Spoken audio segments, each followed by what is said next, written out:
जय हिंद दोस्तों। आज की वीडियो का टॉपिक है कि एक आईएएस ऑफिसर जब रिटायर्ड हो जाते हैं तो उनको कौन कौन सी सुविधाएं हैं सरकार के द्वारा दी जाती है। इस टॉपिक के बारे में इस वीडियो में बात करूंगी। दोस्तों, ये वीडियो इसलिए भी इम्पॉर्टेंट है कि जब आप आईएएस बनने के लिए इंटरव्यू दे रहे होंगे तो इंटरव्यू में भी आपसे कई सारे क्वेश्चन पूछे जा सकते हैं, जिसमें ये क्वेश्चन शामिल होता है कि जब आप अच्छे काम कर रहे होंगे उसके बाद जब आप रिटायर्ड हो जाएंगे तो रिटायर्ड होने के बाद आपके कई सारे दुश्मन भी पैदा हो सकते हैं या आपके विरोधी पैदा हो सकते हैं, जिससे आपको जान माल की हानि होने की आशंका होती है। तो आप क्या करेंगे? तो इसलिए यहाँ पर आपको जानकारी होना ज़रूरी है कि कौन कौन सी सुविधाएं आपको मिलती हैं रिटायर्ड होने के बाद, जिसका जवाब आप इंटरव्यू में भी आसानी से दे पाएंगे। सबसे पहली चीज़ बता दूं कि एक आईएएस ऑफिसर जब रिटायर्ड होते हैं तो उनको पहली चीज़ मिलती है कि जितना उनका वेतन होता है उस वेतन का लास्ट में जितना वेतन होता है तो उस वेतन का हाफ जो होता है उतना पेंशन मिलता है। फिर उसके बाद जो भत्ते दिए जाते हैं सरकार की ओर से तो वो भत्ते बंद कर दिए जाते हैं। इसके बाद मैं जानकारी दे दूं कि एक आईएएस ऑफिसर जब तक अपने ड्यूटी कर रहे होते हैं तो उनके वेतन से कुछ जो रुपए हैं वो पीएफ में चले जाते हैं। तो जब ये रिटायर्ड होते हैं तो उस वक्त पीएफ जितना कलेक्ट हो जाता है वो उनको रिटायर्ड होने के तुरंत बाद मिल जाता है।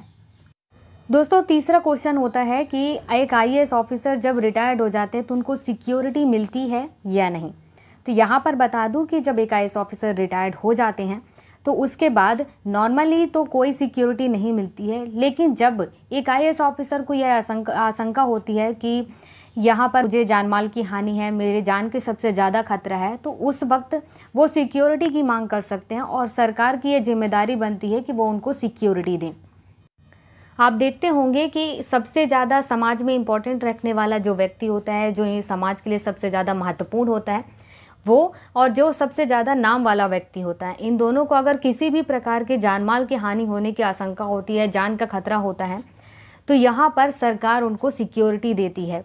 उनके जान की सुरक्षा रखने के लिए सिक्योरिटी दी जाती है। जैसे कि एग्जांपल दे दूं कि हमारे यहाँ रामदेव बाबा हैं, वो काफ़ी नामी व्यक्ति हैं। वैसे वो हमारे समाज में कितना जो इम्पोर्टेंस है वो आप सभी जानते हैं, लेकिन उसके बाद भी वो काफ़ी नाम वाले व्यक्ति हैं, इस वजह से उनको सिक्योरिटी दी गई है। वो तो असलियत क्या है वो आप सभी जानते हैं।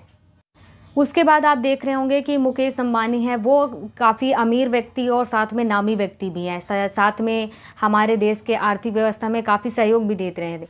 तो उनके इम्पोर्टेंस ज़्यादा बढ़ चुका है हमारे समाज में, इसलिए उनको भी सिक्योरिटी देती है सरकार।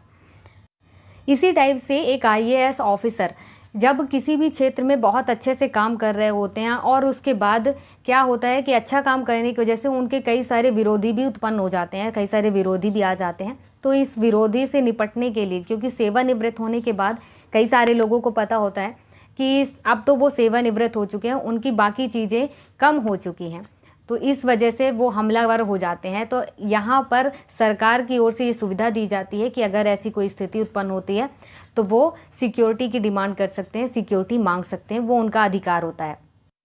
तो दोस्तों, आज की वीडियो में सिर्फ इतना ही। अगर आपको कोई और क्वेश्चन हो तो हमें कमेंट बॉक्स में कमेंट करके बताएं। इसके बाद अगर आपको वीडियो अच्छी लगी हुई हो तो वीडियो को लाइक करें, कमेंट करें, और उसके बाद अगर आपने हमारे चैनल को सब्सक्राइब नहीं किया तो सब्सक्राइब कर लीजिएगा, क्योंकि इसी टाइप के नॉलेज से रिलेटेड वीडियो, मोटिवेशन से रिलेटेड वीडियो मैं बनाती हूँ, तो आपको आराम से आपकी नोटिफिकेशन में मिल जाएगा।